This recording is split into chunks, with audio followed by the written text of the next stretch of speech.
Bonjour, bonjour Bandeko. Le Sud Kivu vient de basculer dans une nouvelle ère. Après la prise stratégique de la cité ou village de Toé et du point zéro, l'AFC a encore prouvé que la force ne réside pas dans les discours à Kinshasa, mais dans le contrôle réel du terrain. Nanga outi ko récupérer ba village. Auti ko récupérer lisusu ba village moko stratégique. Pendant que Kisasa baza ko loba loba. Tshisekedi aza na kati ya voyage pendant que son pays est en guerre. Banini ba inondation na capitale. Yango azolinga kozonga te parce que nzela ya kokota ya kokiteleza te. Pendant que ba FARDC na ba wazalendo baza ko lemba dans des défaites successives, nanga consolide sa stature de chef pragmatique. Boye bango, le visionnaire est résolument tourné vers la restauration des Congo dignes.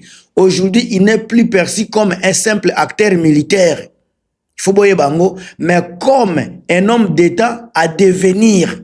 Donc, c'est lui qui va devenir l'homme d'État, Yambo Kanabiso. C'est lui que la communauté internationale commence à écouter, là où Tshisekedi n'inspire plus la confiance. Bandeko na pesa no bino tu bambote esika boza na yebi ke analyse oyo na komeka kosala ngo mwa muke parce que je m'excuse temps eza muke naza na tape nzate mais falaki na sala vidéo avant que na bossa na makamne faki na loba pona sujet oyo mais na kopesa bino nyoso mbote en général ndeko na ngai tonton na ngai Stéphane Ngongo na niveau ya Canada na pesi mbote ya trop héritier Kasereka na niveau mangologie pa merci ndeko na ngai tonton Guillaume Pourboire na makamboza ko sala pona chaîne oyo Marie Antoinette Makayabu mama na nga propre mampu ya Kinsio na yebo Jacques na bosanité Chirac Makayabu sika boza vraiment merci encore une fois merci. Alors nanga est-ce que bozoye baké aza kokende tourner ya Europe na États-Unis. Kala, ça fait 3 semaines ou bien 1 mois, il a fait tourner o ezalaki tourner moko discrète, ezalaki ya biloba lobate, ndenge Tshisekedi asalaka. Mais ya mbala oyo Corneille Nanga azokende tourner officiel. Tourner ngoni ndeko sale makuna tozo solola, tozo nazo pesela bino makambo. La tournée de Nanga en Europe et aux États-Unis sera une tournée historique. Et la tournée moko historique na histoire ya mboka ya Congo na politique ya Congo. Contrairement à Tshisekedi qui a usé la diplomatie congolaise à voyage sans résultat, mais Nanga azako incarné une approche de fond. Azako parler non pas au nom de pouvoir illégitime, mais au nom d'une réalité vécue sur le terrain. Il parle au nom de la population et non au nom de ses amis. Lui, Corneille Nanga parle au nom de la population. Il a déjà une conscience que la population est derrière lui. Corneille Nanga sait que c'est lui qui est l'espoir du peuple congolais aujourd'hui. Avec l'alliance de AFC en général et M23, les Bertois Bissimo. Alors mes chers amis, une légitimité qui est née du contrôle et non des urnes trafiquées. Il y a Tshisekedi kuna ezaba urne trafiquée ba élection moko ya kimuibi. Mais awa bozomo na ndenge population bazako pona Corneille Nanga. Azako donc légitimité na ezako bota manakati ya population. Eza légitimité moko contrôlée. Eza ya ba trafic été. Pendant que Tshisekedi azako se réfugier derrière ba élection, eza contesté et tikala jamais kozala ya solo et un appareil d'état qui est corrompu jusqu'au moins les épinières. Nanga ye azako contrôler ba territoire, azako sécuriser population, azako négocier na paix où l'état a disparu. Tangu nanga azako négocier paix, Tshisekedi azako négocier nini? Yaza na kati ya ba voyage. Azolinga récupérer ce qui le territoire nini azongisa nini autorité de l'état na territoire mobimba pendant que ba mobondo na ba Congo kuna ba bandundu aza incapable à récupérer ya kotia autorité kuna na niveau ya ba nord ya ba Ituri aza incapable. Pourquoi ya aza kokanga makambo na kaka na makambo ya ba M23? Parce que ayebi déjà que côté M23 AFC baza réalité ezelo mususu population communauté internationale basi ba monique nanga c'est le monsieur oyo aza vraiment avec le peuple yende aza ko contrôler territoire asi ayebi yango yende muto aza ko sécuriser population esika Tshisekedi aza yemoko ebike kuna eza ko kufa na ko kufa batu baza ko kufa pamba pamba. Et puis nanga aza prêt na ba négociation à la paix nyonso atikala jamais koboya esika état eza ya ko kufa nanga azo meka avec ses moyens pour na kozongisa nini état ndenge zalaki. Alors c'est cette légitimité des faits soutenue par la population qui attire aujourd'hui la chancellerie occidentale. Soutien aux populations baza ko pesa nanga yango mutu eza ko attirer ba ambassadeur ba chancellerie nyonso internationale pour na kaka légitimité au peuple baza ko pesa nanga. Alors l'Europe et les États-Unis savent qu'un interlocuteur crédible ne se mesure plus à Kinshasa, mais à celui qui tient réellement le Congo profond. Qui ba mindele ba communauté internationale déjà le lo ba yebike Kinshasa eza Congo te. Le Congo profond est ba réalité eza. Alors bango basi batie makambo na mesa bayebi qui est maintenant nanga qui est Tshisekedi sur le plan politique, sur le plan sécuritaire, sur tous les plans bazomona qui est qui maintenant makambo c'est ça polele. Alors message est clair. La gouvernance efficace avant la rhétorique vide. Yangone message à Kilelo, mais yangone message à communauté internationale. Tant nazolo ba communauté internationale, nazolo bela Union européenne mobimba, nazolo bela Amérique, nazolo bela Afrique australe, Afrique centrale, Afrique du Sud, ba Australie, ba Chine, bango tout dans la communauté internationale. Nazolo encore une fois, bango bazana message clair, net, ba lobi boy, bazana posa ya gouvernance moko efficace avant la rhétorique vide. Nanga a démontré qu'il sait structurer une administration locale. Tozomona ngona Goma, tomona ngona ba Bukavu, tomona ngona ba Ruchuru, tomona ngona ba Masisi, tomona place nyoso azako zuwa ba Bunagana tozomona ndenge azako structurer administration locale kuna. Azako rétablir la sécurité. Batu nyonso o bazana esika nanga zako diriger bazako préférer sécurité ya nanga ke ya Tshisekedi.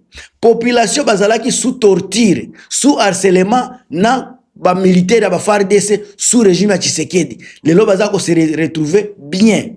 Alors bazape ko encourager les circuits économiques de proximité.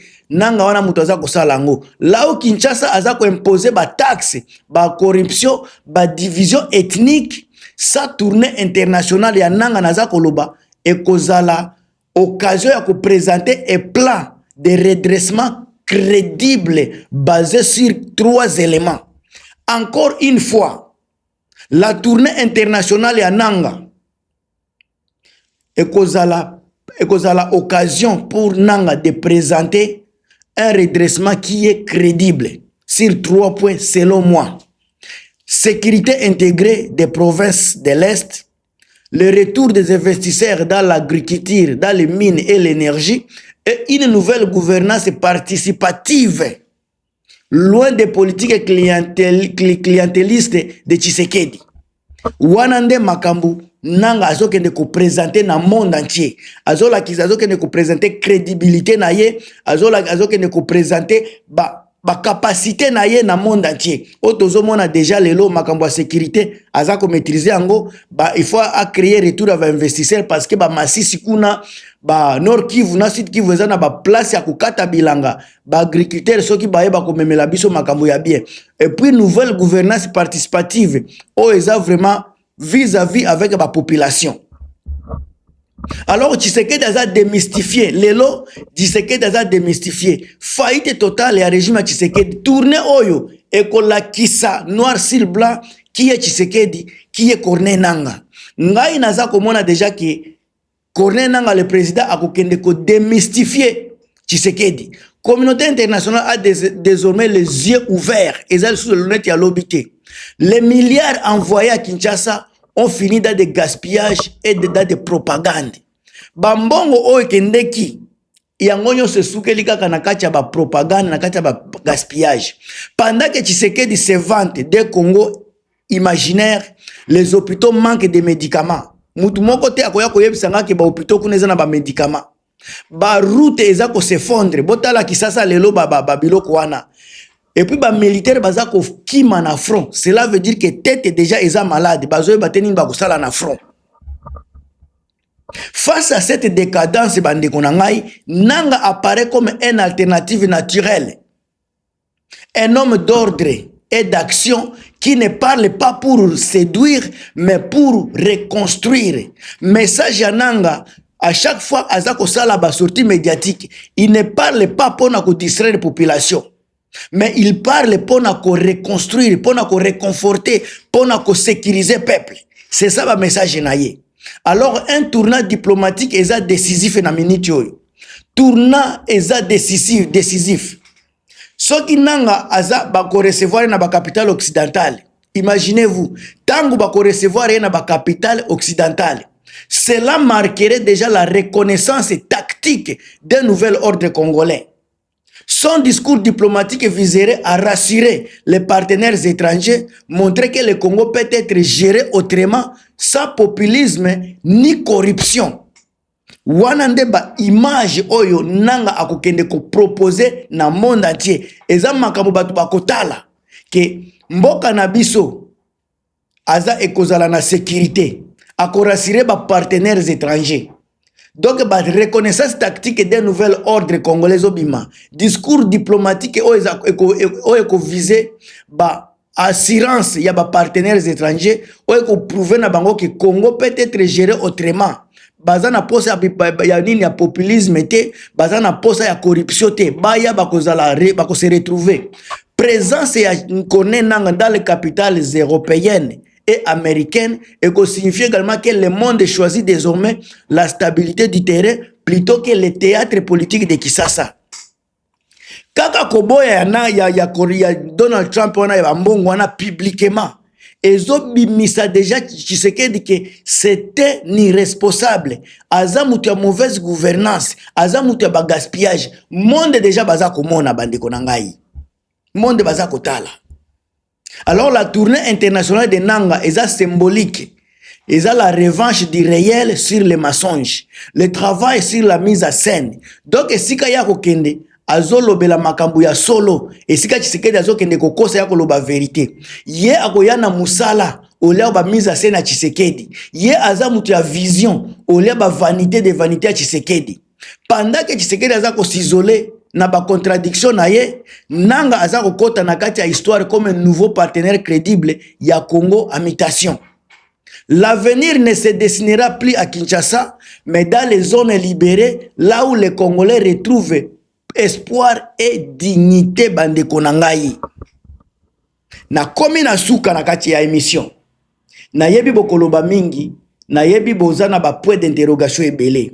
Soki bozana ba question, botiango na commentaire, na ko détailler bino makambo mususu oyo na koki koloba awate. Parce que ba analyse naza ko sala, misusu naza ko bomba parce que nazomona ke c'est dit trop parce que eloko mutu alobi naza ko analyser yango naza ko détailler yango na marque nanga. En tout cas oyo eza makambo déjà bozoyoka ezo sale makala mingi te. Bo portez-vous bien bandeko, bo partager, bo commenter, on est ensemble. En tout cas tous pona changement ya RDC. Changement ya ba makambu na mboka na biso. Nanga déjà bakoyamba lokola président. Awa makambu eza déjà ya ko changer, mboka na biso eza ya ko bonga. Tozala déjà ya ko sepela parce que harcèlement, ba insécurité, ba pauvreté wana ekosila. Avec Nanga, nous vaincrons. Avec Nanga, on va gouverner autrement. Ngamu tunabino Gilmas bandeko, bo partager, bo commenter, on est ensemble. À plus.